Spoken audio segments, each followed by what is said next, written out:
When everyone had already written off Fred Vasseur, with the Italian press seemingly ready to celebrate his early departure, Lewis Hamilton did something few expected. He stopped the avalanche. Not with an official statement, not with a social media post, but with a sharp, direct sentence delivered during a press conference in front of dozens of journalists. "Fred is the main reason I'm here." No hesitation, no diplomacy, just truth. Spoken while looking straight into the eyes of those who, just days before, were running headlines like "Ferrari ready to turn the page." That's the starting point. It wasn't a casual gesture. It was a calculated move, almost strategic. Hamilton isn't just driving for Ferrari. He's defending a vision, a person, a project. And when one of the most decorated drivers in the history of the sport takes such a clear stance, the entire paddock stops to listen. Because the context is crystal clear. After 9 races, Ferrari is in deep crisis. The results aren't coming. The constructors' standings are brutal, with McLaren, not Red Bull, ahead by nearly 200 points. Hamilton has yet to step on the podium. Leclerc is keeping the numbers afloat, but even he is showing clear signs of frustration. Meanwhile, Fred Vasseur's name has become the perfect target for criticism. It's in this scenario that Lewis chose to step in. Not to protect himself, but to defend the helm. Because he knows exactly what happens when a team changes leadership in the middle of a storm. It sinks. He's seen it happen before. And this time, he decided to put his face to it. "We're in this together," he added. Words heavy as stone in a team where internal pressure is fierce and bonds often break at the first failed corner. But Hamilton didn't stop at loyalty. He went further. "I believe Fred is the right person to take us where we want to go. No ambiguity, no plan B." If anyone at Ferrari was seriously thinking about a leadership change, they now have to contend with the opinion of the man who chose Maranello precisely because of Vasseur. And yet, behind this move lies something deeper. Because if Hamilton chose to expose himself this much, it's also because he feels the pressure building, not just from the outside, but from inside the garage. Let's be clear, the balance between him and Leclerc is fragile. It was already complicated on paper. Today, it's under constant tension. According to sources close to the team, Charles Leclerc is reportedly irritated, if not outright frustrated, by the amount of attention the engineers are giving Hamilton. The 7-time world champion is dragging the technical department into endless debriefings, analyzing every piece of data, demanding detailed reports after every session. In practice, he's rewriting the team's internal dynamics. And Leclerc, who has called Maranello home for years, is now wondering, is all this happening at my expense? It's not just a matter of numbers. Even if Charles is clearly ahead in the standings, but of perception.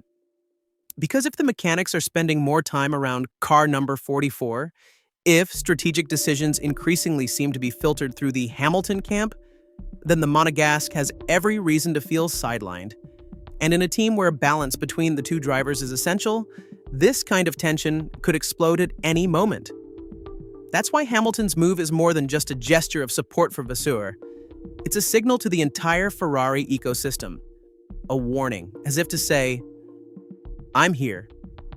I believe in this project. And if you're not on board, step aside." All of this is happening on the eve of the Canadian Grand Prix, on a track where there's nowhere to hide. Turn after turn. Every mistake is punished. There's no room for excuses. For Ferrari, this will be a test, not just of maturity and stability, but of identity.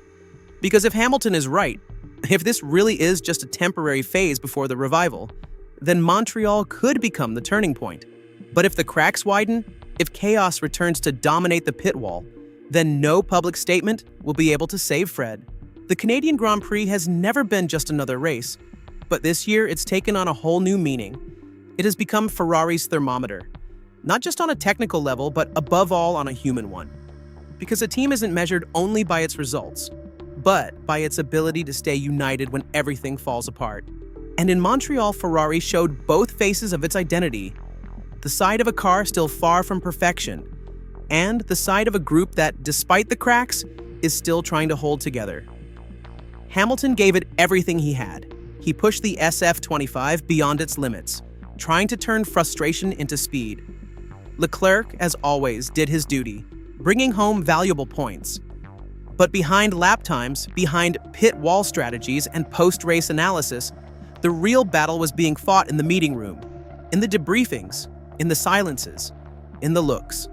Because in Maranello today, no one can pretend everything's fine anymore. The tension between the two drivers is palpable. There have been no dramatic gestures, but the signs are clear. Leclerc feels something slipping away. Hamilton is gaining influence, and with every public statement, with every technical briefing he takes over, his weight inside the team grows. The problem? The results aren't following. And for a driver used to winning everything, this contrast between perceived power and actual performance is dangerous. It could explode. Or worse, it could isolate those who no longer feel like part of the project. Fred Vasseur, for his part, is walking a tightrope. His next moves will be decisive. He's received a rare, public, and total vote of confidence from Hamilton. But that won't be enough to save him if the car doesn't improve, if the team continues to drown in doubt and internal friction. The paddock has a short memory. And if Ferrari fails again, no words, not even from a 7-time world champion, will be enough to keep the axe away. And then there's the deeper question. Is Ferrari ready to shed its skin?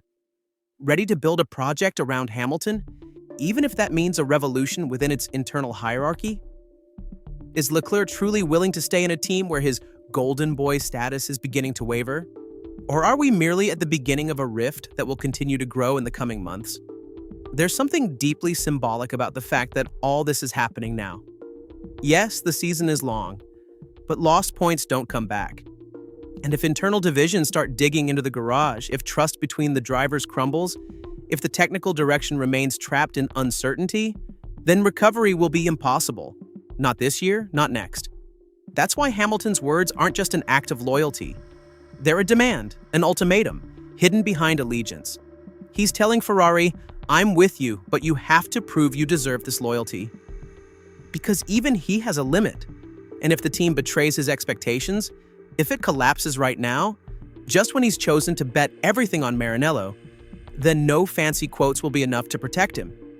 Meanwhile, the Italian media is circling. We all know how it works. 2 bad races, and the fire is lit again. Vasseur's position is shaky. Leclerc is uneasy. Hamilton is under pressure. Everyone knows Ferrari's future will be decided in the coming months. Every decision matters. Every word is a move. Every silence a message. And that's why Montreal, in the end, is much more than a race weekend. It has become a mirror. It reflects exactly where Ferrari stands today, caught between collapse and rebirth. And the question now is simple. Which road will they take? The answer could come in the next race. Or maybe not. Maybe it'll take weeks, maybe months. But one thing is certain. Lewis Hamilton has decided not to wait in silence. He spoke. He took a stand. He pointed the way. Now it's up to Ferrari to prove they can follow it. And you? Do you truly believe Hamilton's support for Vasseur is the signal Ferrari needed to rediscover itself? Or do you think he's just delaying the inevitable? If you made it this far, thank you for watching this video to the very end. If you enjoyed it, leave a comment below and let us know what you think. Is Hamilton saving Vasseur or just fooling himself? And most importantly, can Ferrari still be saved?